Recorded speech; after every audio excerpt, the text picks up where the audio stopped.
Most people are wasting their money on wants and not needs. Like, I don't think renting is wasting money, yet that's the thing people focus on.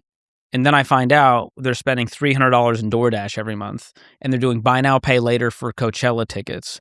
And there's all sorts of ways you can get the thing you want now without having the money. And that's the part that scares me, is we're such in a YOLO mindset of just, well, I'll never have wealth because the boomers took it all. And who knows if the world's even going to be around? Who knows if Social Security will exist? So let me just enjoy my life now. Index funds are boring. Retirement is a pipe dream. Let's just put it all on black and sports bet and gamble and do prediction markets and buy now, pay later our way into some level of joy. And the problem is that wears off real quick. What was this study that came out with Coachella tickets? Like over 50% of people borrowed money to go to Coachella? No. Yeah, it was close to half. True? I want to say it was 40-something percent. Yeah, borrowed money to go to Coachella. That's crazy. Can someone fact check that? Over 60? Over 60%. According to what? According to Billboard, over 60% of people that went to Coachella borrowed money in order to get the ticket. Those just were the ones that were honest. That's the crazy part. They're all mostly young people who are mostly broke. Wow. And they're going, this is a once-in-a-lifetime opportunity. Let me go when I'm young. My favorite artist is going to be there. It's going to be this incredible experience. So people can justify it real easily. And when the payment is, 0% interest on a payment plan. I mean, I just went to Disney and interviewed people at Disneyland, and half of them are going, yeah, I'm on the payment plan for annual pass. It's $130 a month, and me and my mom are both trying to pay it How off. much do people spend at Disneyland? On average, from talking to people, the trips range from $5,000 to $8,000 for a couple of people. So imagine about $1,000 a day per person is what you're going to spend between lodging, transportation, and it can go up from there. But that's generally what I saw. That tells me there's an epidemic of people going, I don't need to have the money now. I can get it now, and I can justify it, and eventually future me will deal with that problem. What does this tell you about human psychology, human nature? I think we're fickle creatures, and as much as I want to say people are more disciplined than I think, and they can handle debt and handle payments, time and time again, it's proven that it's just too hard. I mean, the fall of man got us here, and so humans want the thing now, and we made it so easy, so frictionless to get the thing now, because back in the day, to go to Coachella, you kind of had to have a payment form to get that ticket. Now, right there, it'll say, use Affirm, use Klarna, use Afterpay, and pay nothing now, or pay a small amount now, and you can pay the rest over the next couple of months. And so that level of frictionless payment plans have caused us to go into way more debt than we would have otherwise. Yeah, but isn't that just a lack of personal responsibility? I mean, just because it's there doesn't mean you have to go and do it. Like, I wouldn't blame Affirm because someone took out a loan to go to Coachella. That's, to me, it's more of a, it's on the person. Yeah, number one villain in this story is the person doing these dumb things. The number two villain is the predatory companies that have normalized this and made it so easy. So it's not like it's not like there's such good people of goodwill, but like, we're just going to let them go on the trip. They don't care about you. You are a number to them. And even if you default, they'll write it off. They'll come after you. They'll sell it to a collection agency. So either way, the lenders are always going to win. And so the question you have to ask yourself is, do I want to be a part of this system knowing that I'm going to make terrible decisions all for a temporary experience or product? What percent responsibility falls on the person versus the company? 100% responsibility on the person. I think there's a lot less we can do about Polymarket and Kalshi and FanDuel and BetMGM. There's too many lobbyists out there. Like I'm not going to spend my life trying to go after these companies.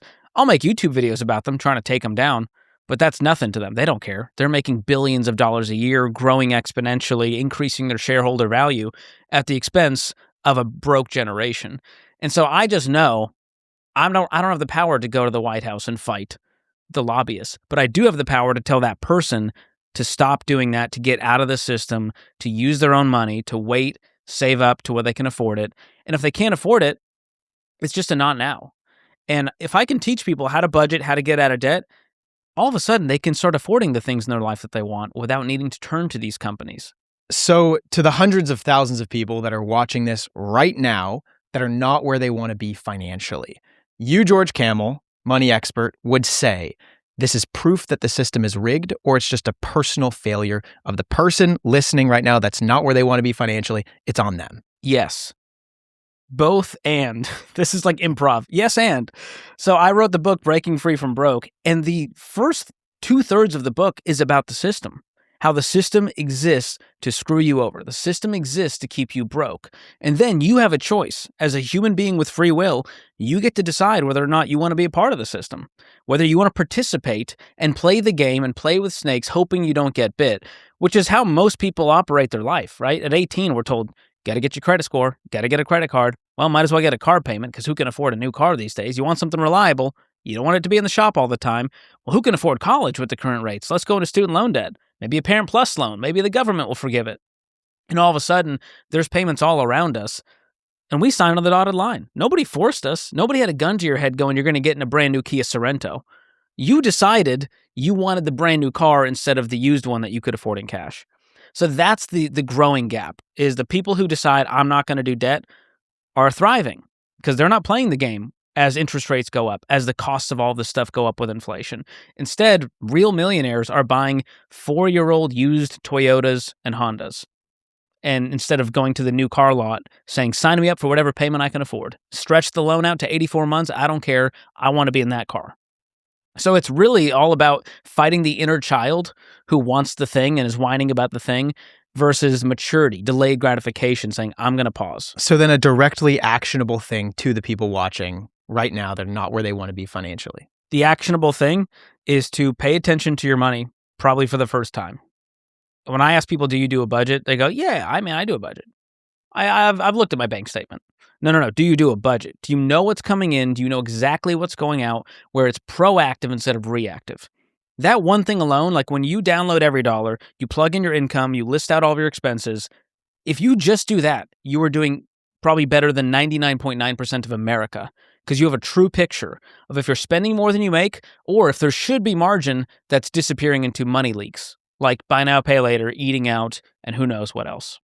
Now, I'm sure I don't need to say this, but buying a home is usually one of the largest and most important financial decisions you'll ever make. And with rates moving around, it's easy to feel the pressure to act fast. But the truth is, the right time to buy or refinance is when you're financially ready. That's why today's sponsor, Churchill Mortgage, stands out. They're not a transactional lender. They're a trusted guide focused on helping you build a smart, long-term plan for homeownership. And what really makes Churchill different is their focus on readiness. They walk you through your entire financial picture and help you understand what you could truly afford, not just what you could qualify for. It's way more than just a mortgage. It's a strategy. And we've actually had Dave Ramsey on the podcast before, so we've talked firsthand about his philosophy around debt-free living and financial peace. Churchill has been his trusted mortgage company for over 30 years, which says a lot about how aligned they are with that long-term planning. They also have a 4.9 rating on Google and were named the Newsweek top nationwide mid-size lender based on client ratings. That kind of trust doesn't happen by accident. So if you're thinking about buying a home or refinancing,